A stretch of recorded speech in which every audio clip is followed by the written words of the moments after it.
Welcome to the Wall Street Journal for Friday, December 8th, 2017, from Audible. Today, you'll hear these 5 stories. Al Franken announces he plans to resign. Wildfires spur thousands to evacuate in Southern California. Outdoor recreation companies fight Trump on national monuments. Ford to move electric car production to Mexico, tags U.S. plant for driverless car. And jailed for a text. China's censors are spying on mobile chat groups. From the politics section of the Wall Street Journal, Al Franken announces he plans to resign, by Natalie Andrews and Janet Hook. Senator Al Franken said Thursday that he will resign in the coming weeks in a speech on the Senate floor that put him face-to-face with dozens of Democratic colleagues who called for him to step down over mounting allegations of sexual misconduct. "Nothing I have done as a senator, nothing, has brought dishonor on this institution," he said. Nevertheless, he said, "Today I am announcing that in the coming weeks I will be resigning as a member of the United States Senate." The former entertainer has been accused by several women of groping or forcibly kissing them during rehearsals or while posing for photos. While denying some of the accusations or saying he remembers the incidents differently, Mr. Franken has also apologized and said he has let a lot of people down. He pledged to cooperate with a Senate ethics investigation when the allegations first surfaced last month. In his remarks Thursday, he again said some of the allegations against him weren't true or that he remembered them differently. In the Senate, Mr. Franken said, "He has been a champion of women, and I've earned a reputation as someone who respects the women I work alongside every day." He added that a very different picture has been painted of me over the last few weeks, but I know who I really am. The allegations against Mr. Franken had created a political headache for the party, which has made women's rights a political priority and has criticized Republican President Donald Trump for his alleged mistreatment of women, which he has denied. It was the women in the party that led the call for Mr. Franken's resignation. Senator Amy Klobuchar, Mr. Franken's Democratic colleague from Minnesota, issued a statement saying that she had discussed the matter with him Wednesday and viewed it as the right decision. Acknowledging it was a very tough day for Mr. Franken and his family, Ms. Klobuchar said, "In every workplace in America, including the U.S. Senate, we must confront the challenges of harassment and misconduct. Nothing is easy or pleasant about this, but we all must recognize that our workplace cultures and the way we treat each other as human beings must change."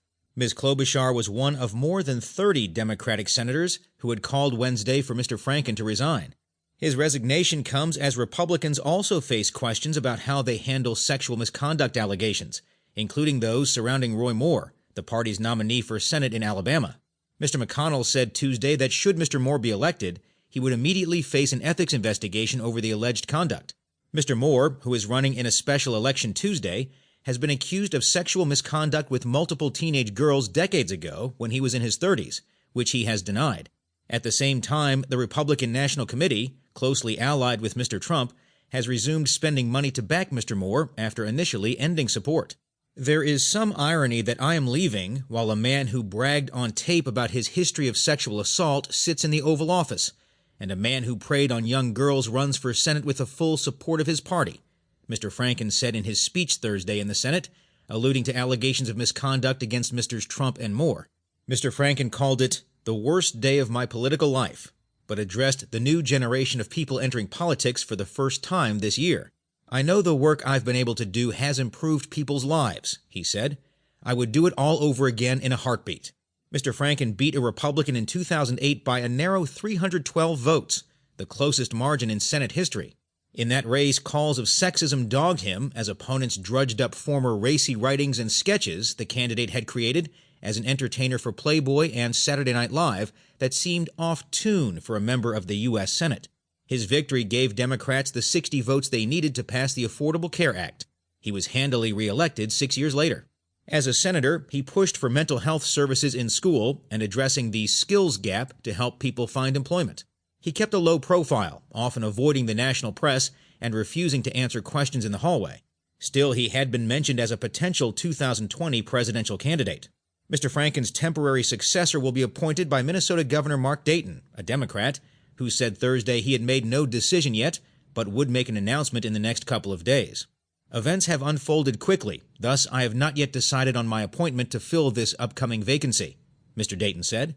Minnesota Lieutenant Governor Tina Smith is considered a likely pick. Local newspapers reported that she would be appointed as a short-term caretaker who would serve only until the November 2018 special election to fill the remaining 2 years of Mr. Franken's term, which expires in 2020. That would turn the special election into a wide-open contest in a year that is already roiled with political maneuvering in Minnesota. Because Mr. Dayton isn't running for re-election in 2018, the open governor's seat has attracted a phalanx of candidates in both parties. Cook Political Report rated the 2018 race to fill Mr. Franken's seat a toss-up, citing a very fluid situation. Also on the ballot in 2018 is Ms. Klobuchar, but she is considered a safe bet for re-election. Capitol Hill has been shaken by claims of sexual misconduct and harassment in recent months. Representative John Conyers, Democrat from Michigan, this week said he would be leaving Congress after facing calls to step down over allegations of inappropriate behavior.